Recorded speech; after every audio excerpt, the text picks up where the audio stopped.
Dr. Chris. And he's Dr. Xand. And we're identical twins. We weren't until you grew your beard. In this series, we're taking over one of the biggest children's hospitals in Europe, the amazing Alderhay in Liverpool. We go head-to-head as we take on some of our hospital's most important jobs. This isn't going well. Ouch and About hits the woods for more medical mysteries. That is a hole going inside your stomach. Yes. And we meet our brilliant ouch patients who come in for regular treatment. Hi. We've hidden our lab in a top-secret location. And our experiments just got bigger! You guys are crazy. So, are you ready to join us? It's going to be out of this world! Take us down, back to Earth! Coming up today on Operation Ouch. We scrub up. Oh, yuck. Hayden has heart surgery. You've just joined the Zipper Club, is that right? Yeah. And there's a battle in the lab. It's all over for the fungus. But first, In the emergency department, the team are getting ready for their first patient. What? Their first patient? Ever? I mean, what have they been up to? They need to put a sign up. I mean, I would have thought at least they would have seen some patients before. It's totally bizarre. I just can't understand it. Let's go meet them. our first patient for today is 5-year-old Evie with blood on her face. We was playing and then my nose was bleeding. Oh, that's one sore schnozzle. When the blood comes out, it comes out all over my dress. Oh no! How did it happen? Evie and her mate Liam love hanging out in the park. Me too! Yippee! So they were really excited when they saw some new exercise equipment. Yes, brilliant! Let's keep fit! And lunge, and lunge, and lunge. Liam was the first to have a go on the cross trainer. Go Liam! Feel the burn! Work it! But when Evie climbed on, she slipped, and the handle hit her on the nose. Ouch! Cut noses seem to run in this family. Dad cut his as a kid too. My brother throwing a spade at me. Yikes! Definitely avoid doing that at home. Let's get Dr. Naomi Simmons in, because Evie has a few things to ask. How long am I staying here? Hopefully not very long, sweetheart. Just have a little look up your nose. How are you gonna do that? With a magic light. Are you just shine a light at it? Exactly, that's all I'm doing. Excellent questions, Evie. So that nostril looks beautiful. And that nostril looks beautiful too. Good girl, Evie. We'll get it all cleaned up and then we'll be able to see better exactly what needs doing to close it up. Dr. Naomi has asked Nurse Linda to clean the wound. Is the blood all cleaned up? Blood is nearly all cleaned up. And to have a go at sealing it with butterfly strips. These plasters might look thin, but they're very strong. If this works, Evie won't need surgery. What's the verdict, Doc? Because of the position that it's in, because it's wanting to almost pull itself open again, that it probably would be best for her to come back to see the plastics doctors tomorrow morning. So Evie will have to come back tomorrow to see a surgeon. They'll decide whether or not she needs an operation to close the cut with stitches.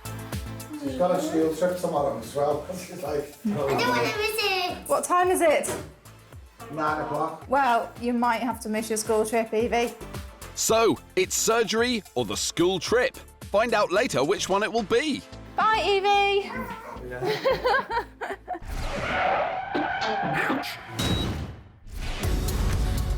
In hospital, it's not just the doctors and nurses who help to get you fixed. There are lots of other heroes working behind the scenes.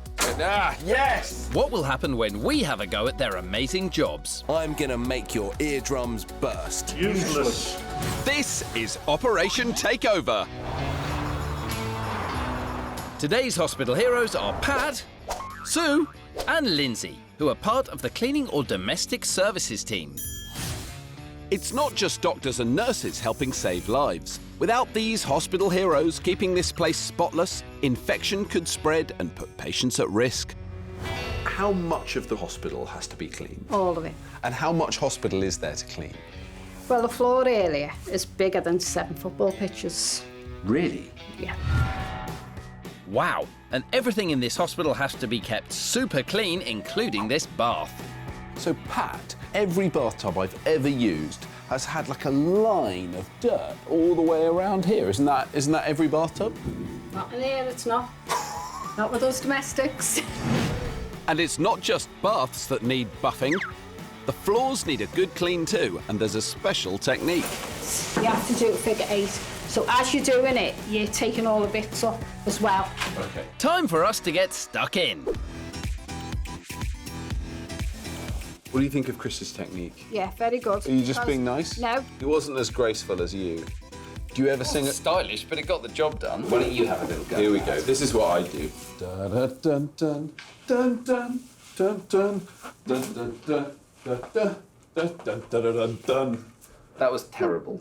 What was wrong with it? Pat? Well, the floor's wet. You could slip.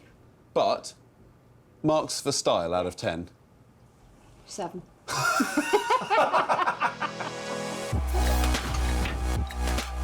One of the most important places to keep germ-free is the operating theatre. Every surface, floor and wall gets cleaned twice. Sue, you clean everything once, and then Kathy cleans it again, and that's a deep clean. Yeah, and to make sure nothing's missed. So I'd start, and then Kathy comes after me. The theatres are then closed, and no one is allowed to enter before the surgeon. We've seen how important it is to keep the hospital clean. But which one of us is going to clean up in the hospital takeover challenge? Eh? Clean up? Get it? Clean up? Our challenge is set by Lindsay, who's an expert in cleaning babies' incubators. What's your challenge for us? My challenge is to clean an incubator where the premature babies go when they're really sick. Are these difficult to clean? Yeah, there's lots of little nooks and crannies. Babies that need to be put in incubators are always vulnerable to infection, so it's crucial that their cots are completely germ-free. Lindsay must use a fresh cloth when wiping each section to avoid contamination. We're just getting our strategy sorted out for the cleaning challenge. Xand, what strategy are you going to adopt? Can you not distract me, please? I'm trying to focus. Ready, steady, clean! This challenge is really difficult. Come on. As we have to dismantle the incubator and put it back together. It's quite hard to clean the incubator when you can't take it to pieces. Okay, hang on. I've got this bit. Ah, yes! Oh, yuck. Dried milk is a bit harder to get off than I thought it would be. Just harder. Harder? Press harder. It's never going to get finished. That's not helpful. Got to keep changing cloth. I haven't changed my cloth in 10 minutes. You can eat your tea off this bit. Get a bit of spit on there. Is that allowed? Put your germs on. That's bad. 10, 9, 8, These incubators have to be germ-free. 5, 4, And Lindsay has a special way of testing for germs. 1. This incubator is ready to have a baby in it. I don't think so, Chris. It looks a bit wonky to me.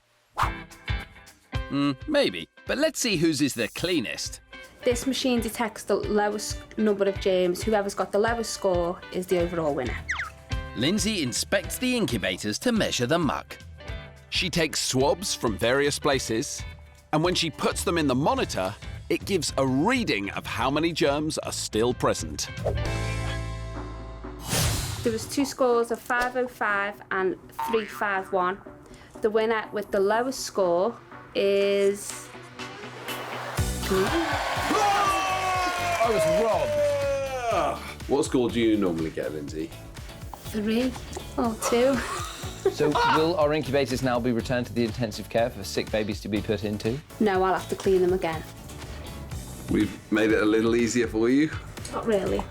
Well, Chris, I think it's clear that the real heroes here are the domestic services teams like Lindsay, Pat and Sue, who are helping to prevent infections all over the hospital. Time to hand back our aprons to the professionals. Medical teams are trained to expect the unexpected. Boo! Told you so. OK, now try me. Boo.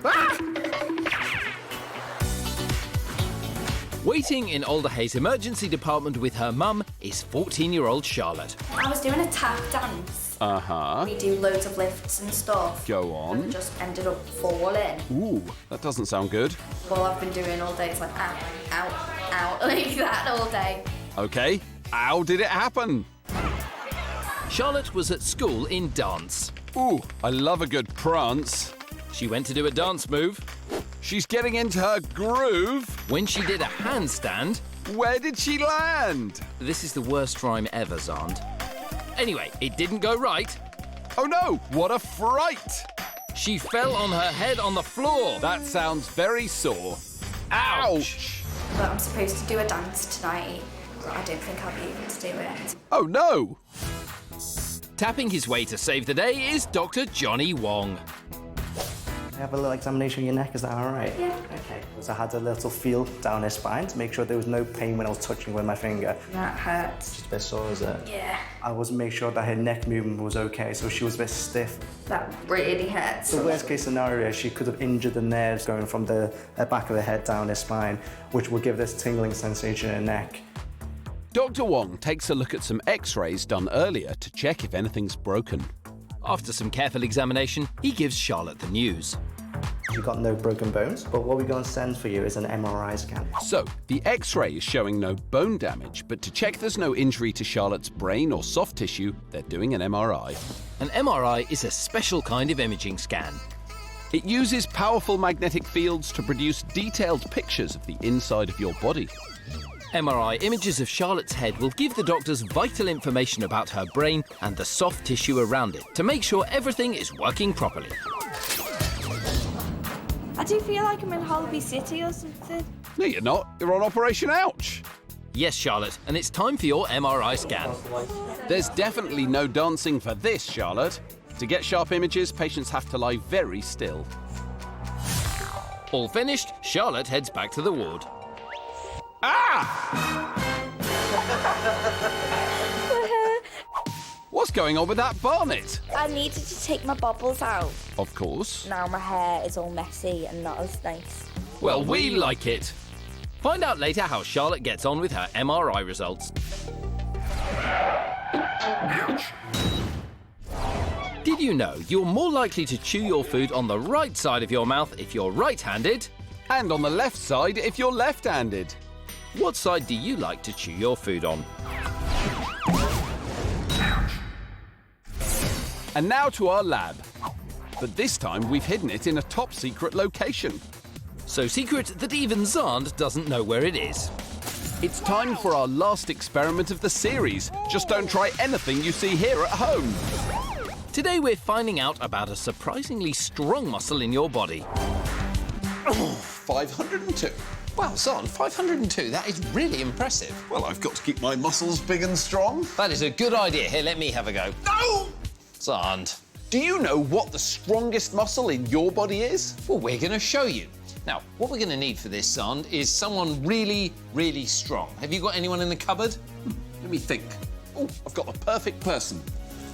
Tiny! Sideways, Tiny. I've told you, sideways. All right, Doc. Oh, hi, Tiny. Now, you might remember Tiny from Series 1. He lifted me above his head. Meet Tiny from Tottenham. Yeah, we've already met. Now, as you can see, Tiny has lots of big muscles all over his body. But which of his muscles do you think is the strongest? The bicep? It's a good guess, Xand. They're some of the biggest biceps in Britain, but they're not the strongest muscles in his body. How about the gluteus maximus? That is strong, but for its size, it's actually his jaw muscle, or to use its proper name, the masseter. Your jaw has 4 main muscles that help it move up and down. All 4 work together to move the jaw down, but it's just the mighty masseter that pulls it back up. It allows your jaw to exert enough power to chew through super tough foods, and so for its small size, it's the strongest muscle in your body. Now, you can feel your masseter at home if you touch the side of your face here like this and slowly clench and open your teeth. You should feel it popping out the side of your jaw. Can you feel it, Xand? Tiny? What are you up to? I'm almost there. Well, that was closer than it looked. We'll have a rematch soon, Tiny. Thanks for coming in. Well, I'll be off home then. All right. Thanks, Tiny. So, now we know what the strongest muscle is, but why don't we put it to the test to find out just how powerful it really is? And for this, I need... the bite force meter.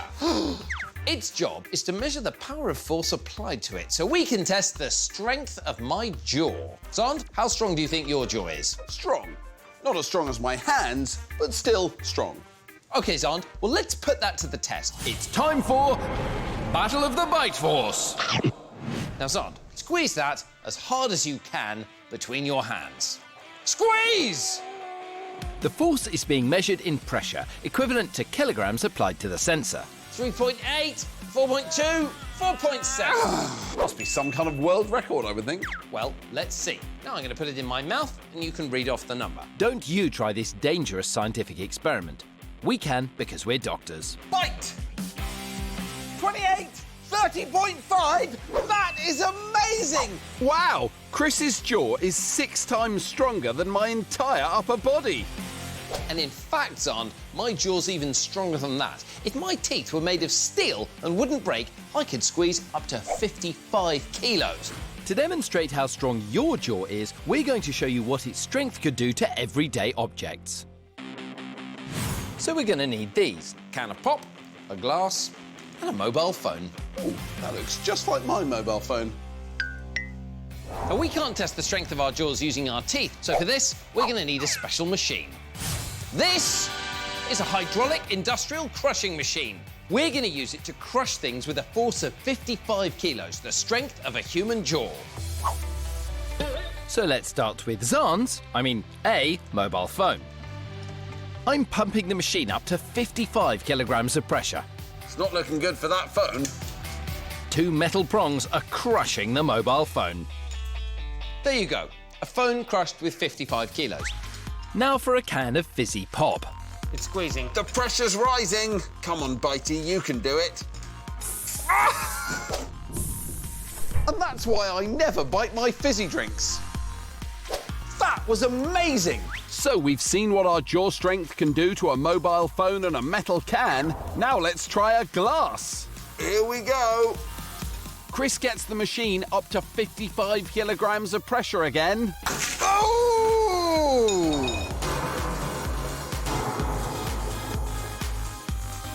There we go. A force of 55 kilos applied to a glass. All I can say is very lucky we were wearing the safety equipment. So we've shown you that the strongest muscle in your body for its size is the masseter muscle, which squeezes your jaw closed. In fact, your masseter is so strong that under laboratory conditions, we've been able to show you what it would be capable of. But obviously this would be a stupid thing to do with your mouth, as you'd break all your teeth. That was so amazing. I'm going to phone Mum and tell her about it. And where's my mobile phone? Ouch. Your body is amazing, but sometimes it needs fixing. All over the UK, there are special teams of professionals trained to help tackle medical mysteries. And today we're in the ear, nose and throat department, or ENT. And I know what you're thinking. You're thinking that department probably deals with people's arms and legs. Well, you're wrong. They deal with ears, noses and throats. The ENT doctors here have to treat a wide range of ear, nose and throat problems. These doctors specialise in all three because they're all connected, so problems in one can often affect the other. Now, ear, nose and throat surgery, you can imagine might be kind of easy. You can get to the throat through your mouth, you can look up people's noses, you can get into their ears through the ear hole. But it's difficult doing surgery through a small hole, and that's what I'm going to show you. First up in the ENT department today is Michael. He has a recurring infection in his ear, so he's here to let the doctors have a look. Is there any bit you're nervous about? No. Well, that's good. To look around Michael's ear today is surgeon Mr. Ian Street. Mr. Street uses a special microscope that allows him to see deep into Michael's ear canal. He soon finds the problem. What you can see is a lump of rubbery pink tissue that's being produced probably because there's still a bit of infection there. So that needs to be removed so that all clears up. If I can't get all of it out, it at least tells me there's still something grumbling on in the background there that needs to be dealt with again. With the aid of biopsy forceps, Mr. Street removes a tiny piece of the problem tissue for further tests. So for now, Michael's all done. Soon he's awake and back to his normal self. How's your ears feeling? Good job. Next up is April. She's here to have her tonsils out. Can we have a look? April's tonsils have to go because they've become enlarged and are making it difficult for her to breathe. This keeps her awake at night, and once they're out, she has a plan. I really want to keep my tonsils. Well, like in a jar. What are you going to do with them? I wanted to show the class. I'm sure that would be a popular lesson, April. So, she's off to surgery. First, Mr. Street has to snip them out using a special cutter.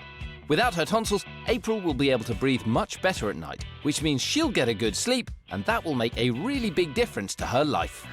And here they are! They're not only massive, they're also infected, which means that April won't be able to take them home after all. But I've got the next best thing. Do you want to see a photo of what happened? So that is the first tonsil. What were you expecting? From that reaction, I think she's happy not to keep them.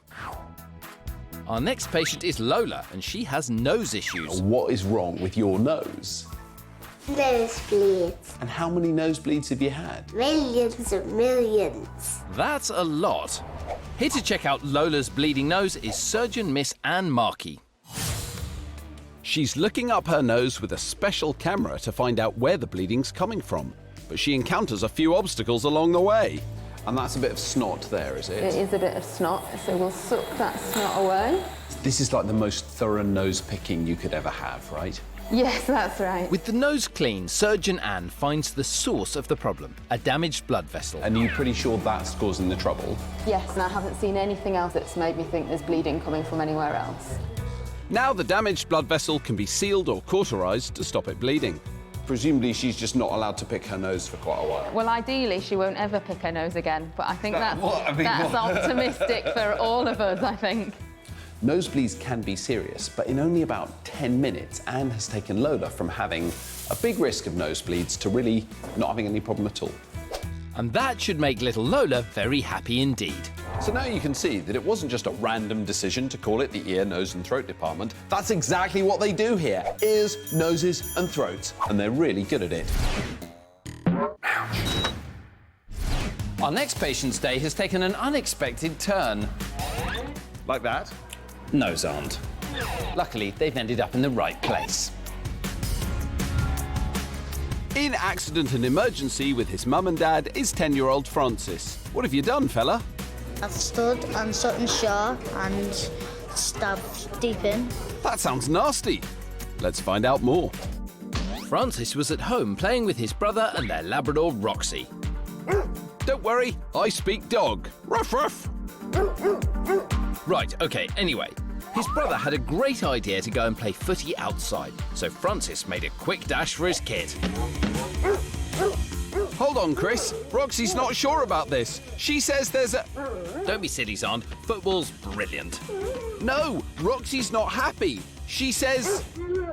Stop! What, Xand? What? There's 10 kids wearing flares. What? Oh, no, sorry, wait. There's a tin lid on the stairs. Too late. He stood on it and cut his foot. Ouch! Here to find out why there was a can on the stairs, amongst other things, is nurse practitioner Julia Maxted. Can you tell me what happened? I stood on a lid of a vegetable soup can. Ooh, I love vegetable soup. And so it was the actual lid bit that you stood on that cut your foot. But where did this can come from? Who left it there? The dog. The dog? The dog's eating soup. So Roxy's a soup-eating dog? Now I've heard it all. Nurse Julia takes off Francis's bandage. Gross alert. Look away now if you want. And gives the wound a clean so she can see what's going on. Nurse Julia checks the feeling and movement to make sure he hasn't done any damage deeper in his foot. It's actually really quite superficial. I'll close it with some steri strips just to help keep it clean and stop it from oozing. Sounds like he's had a lucky escape. But what about the dog? Hope it's going to be careful with the vegetable soup now. Yeah, maybe just soup from a packet from now on. With the wound all closed up, it's time for Francis to head home. And what's today's lesson been? To make sure that I'm looking where I'm going.